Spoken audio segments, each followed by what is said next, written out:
A brand new energy policy for Michigan is in the works. What exactly will it mean for our state?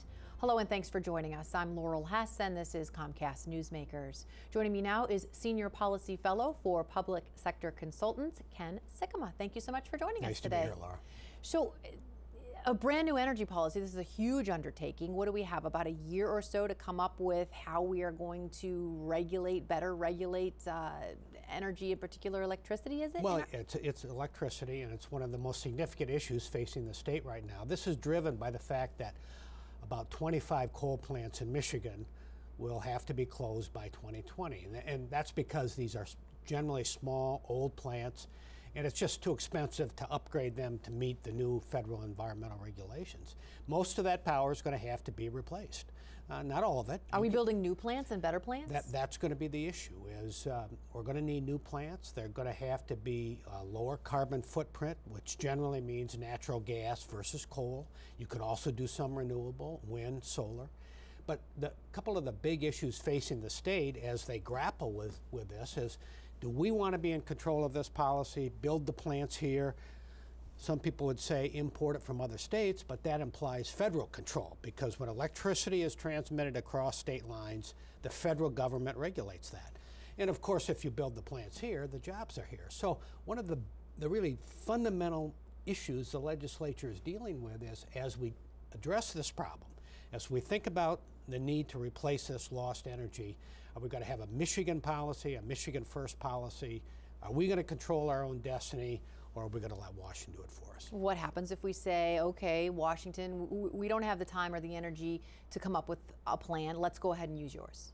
Well, when you have federal regulation, a couple things happen. One is these are basically markets that have been called deregulated markets, which is a misnomer. They're regulated by Washington.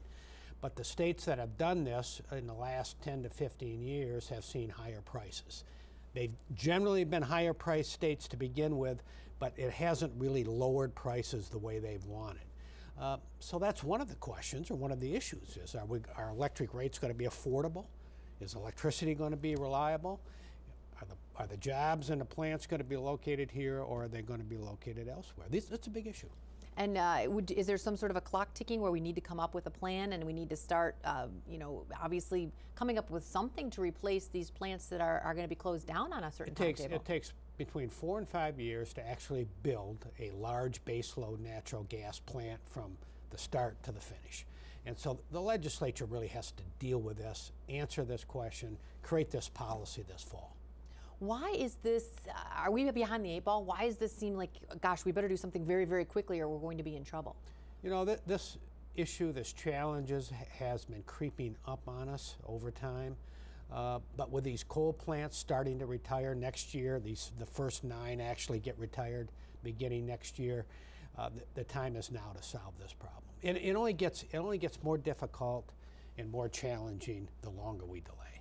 Ultimately, will it be a good thing once we come up with whatever solution it is to get rid of the older coal plants that maybe aren't as environmentally friendly as they should be? Well, it depends what direction the legislature and the governor go in. If they create a policy that is what I would call Michigan first, where we regulate it, it can be a good thing. And it could be lower emissions, because these will be natural gas plants versus coal plants. They're lower emission plants. And let's not forget the contribution that renewable energy, wind and solar, can make as well.